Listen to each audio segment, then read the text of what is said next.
किसान साथियों, आज हम लोग एक बहुत ही ज़रूरी जो हमारी मसाले वाली सब्जी मसाले जो हैं उनकी जो खेती हम लोग करते हैं उस विषय में हम लोग बात करते हैं। साथियों, इसमें हम लोग बात करेंगे कि इसकी उत्पादन कैसे बढ़ाया जाए और इसमें हम लोग कैसे अधिक मुनाफा कमाएं या इसका उत्पादन हम लोग कैसे ज़्यादा कर सकते हैं। इसमें रोग हमारे कीट कौन लगते हैं, कीट कौन लगते हैं, खाद हम लोग इसमें कौन कौन देंगे, बीज हमारा कितना लगेगा, उत्पादन हम लोग कैसे ज़्यादा करेंगे, इसमें टोटल खर्चा कितना आएगा, लगभग मुनाफा हमारे कितना आता है, उस विषय में बात करते हैं। तो साथियों, इसमें हम लोग आज जिस खेती के बारे में बात कर रहे हैं वो है हमारी लहसुन की खेती। और लहसुन की खेती साथियों, आप लोग तो जानते हैं कि लहसुन हमारा कितना उपयोगी है, जो खाने में बहुत ही उत्तम है और ये मसाले में प्रयोग किया जाता है। सब्जी में सबसे उपयोगी चीज़ होती है लहसुन। इसमें काफ़ी जो है हमारे रोगरोधक गुण भी होते हैं जो हमारे शरीर को काफ़ी एनर्जी देते हैं। साथियों, बात कर लेते हैं इसकी जो है हम लोग खेती के विषय में।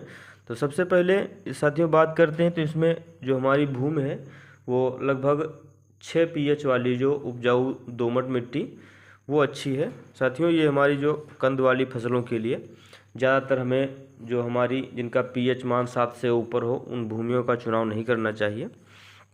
साथियों, इसमें आप लोग एक जुताई करेंगे, वो भी साथियों गहरी जुताई करेंगे। तो उसके बाद आप लोग जो है इसमें गोबर की खाद लगभग 300 कुंटल पर एकड़ के हिसाब से डाल करके रोटावेटर से ज़मीन को काफ़ी भुरभुरी बना देंगे। और साथियों, जो हमारी खेत हैं इनमें जल निकास की उत्तम व्यवस्था होनी चाहिए क्योंकि यहाँ पर पानी ना भरे। साथियों, इसकी बुआई के समय के बारे में बात करें तो जो हमारी बुआई है इसकी वो अक्टूबर में बुआई करेंगे तो इसमें ज़्यादा अच्छा रहता है, क्योंकि इस समय जो हमारे तापमान इसके फसल के अनुसार रहता है, क्योंकि इस फसल को लगभग 15 से 35 सेंटीग्रेड का जो तापमान है वो अच्छा माना जाता है। साथियों, इसकी खेती आप लोग काली मिट्टी में भी करेंगे तो काफ़ी ज़्यादा अच्छा रहता है। आप लोग अपने क्षेत्र के अनुसार जिस क्षेत्र में जिस प्रकार की लगभग वैरायटियाँ चलती हों उस हिसाब से कर लीजिए। इसमें काफ़ी टाइप की वैरायटियाँ भी आती हैं जिसमें देसी और जो हमारी ऊटी लहसुन इनकी खेती ज़्यादा की जाती है। और साथियों, ऊटी लहसुन जो होता है इसको स्टोर करने में कुछ दिक्कत आती है, जबकि जो हमारी देसी वैरायटियाँ या फिर G2 वैरायटियाँ जो हैं इनको हम लोग काफ़ी समय तक स्टोर भी कर सकते हैं। साथियों, इसमें हम लोग बीज दर की बात करें तो लगभग 170 से 180 किलो जो हमारा बीज है ये पर एकड़ के हिसाब से होता है। साथियों, इसमें बीज की मात्रा घट बढ़ सकती है जिस हिसाब से, क्योंकि जिस हिसाब से बीज की जो कलियां हैं उनका जैसा आकार होगा उस हिसाब से बीज थोड़ा बहुत कम ज़्यादा लगता है। और साथियों, इसकी पूरी खेती में बीज ही सबसे महंगा रहता है, क्योंकि लहसुन की जो खेती है इसमें सबसे मुख्य उपयोगिता और सबसे मुख्य जो खेती करने में आता है उसमें बीज रहता है। बीज ही इसका जो महंगा पड़ता है।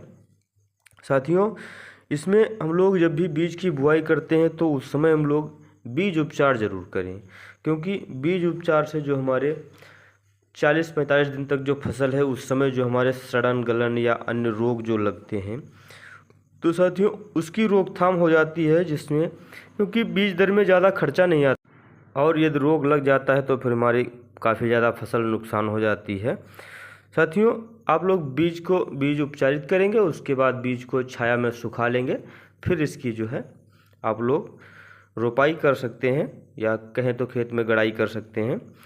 बुआई के बाद जो खाद का शेड्यूल रहता है साथियों, या बुआई के समय जो खाद का शेड्यूल रहता है कहें तो इसमें आप लोग DAP या फिर SSP जो डालते हैं तो उसमें या तो 1 बोरी DAP या फिर 2 बोरी SSP और 30 किलो म्यूरेट पोटाश, इसको डाल करके आप लोग जो है पर एकड़ के हिसाब से डाल लें। और यदि DAP नहीं मिल रही है तो ही SSP डालें।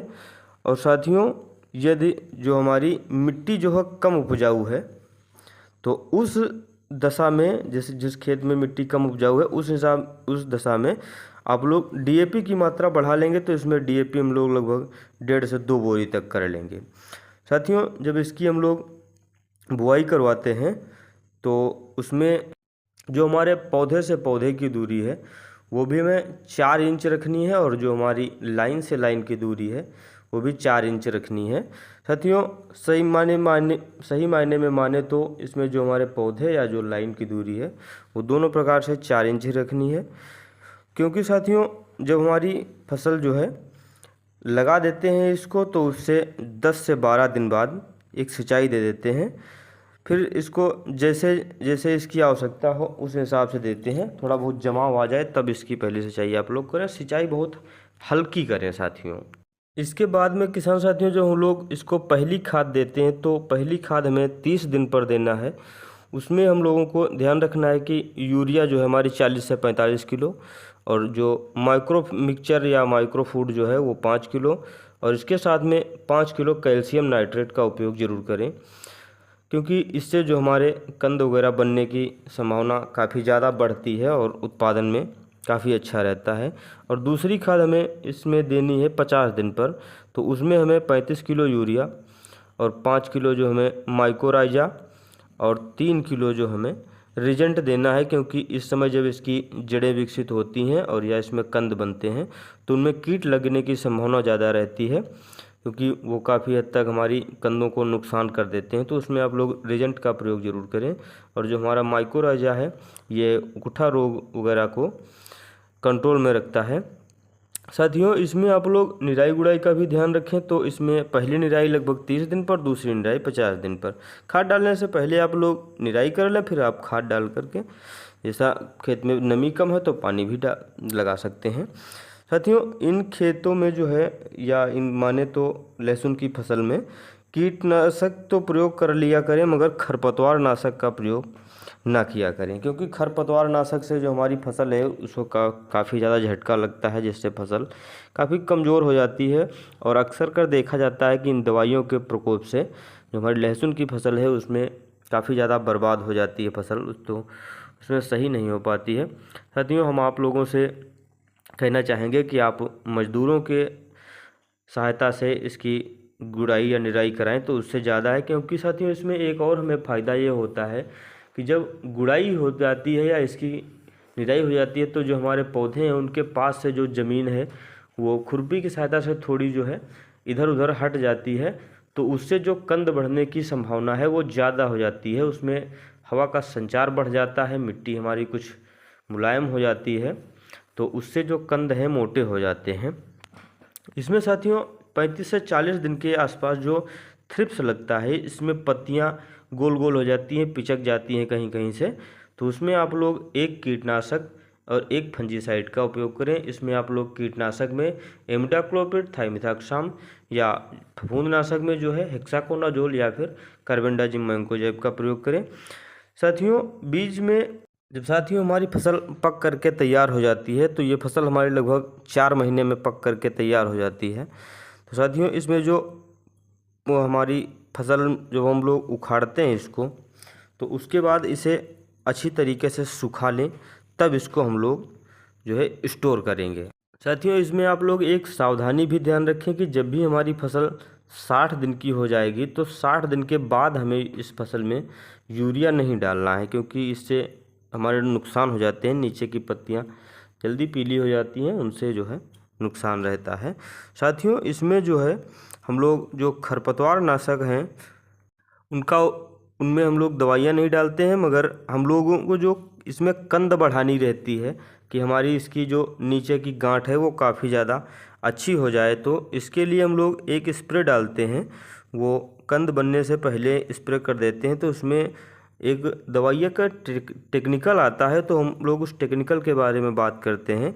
जो उसका नाम है पैक्लोब्यूट्राजोल। तो इसका हम लोग 1.5 ml पर लीटर के हिसाब से घोल बना करके छिड़काव करेंगे। हमारे एक साथी हमसे कह रहे थे कमेंट में कि आप लोग जो दवाइयाँ बताते हैं उसका फ़ोटो दिखा दिया करें। साथियों हम फ़ोटो इसलिए नहीं दिखाते हैं क्योंकि हम जिस दवा का फ़ोटो दिखा देंगे आप मार्केट में वही दवाई ढूंढते रहेंगे, तो शायद वो आपको ना मिले। तो हम लोग जो इसमें टेक्निकल बताते हैं, आप लोग उस टेक्निकल को पकड़ करके जो दवाई लेंगे उसमें आप लोग अच्छी कंपनी की देख करके ही लें।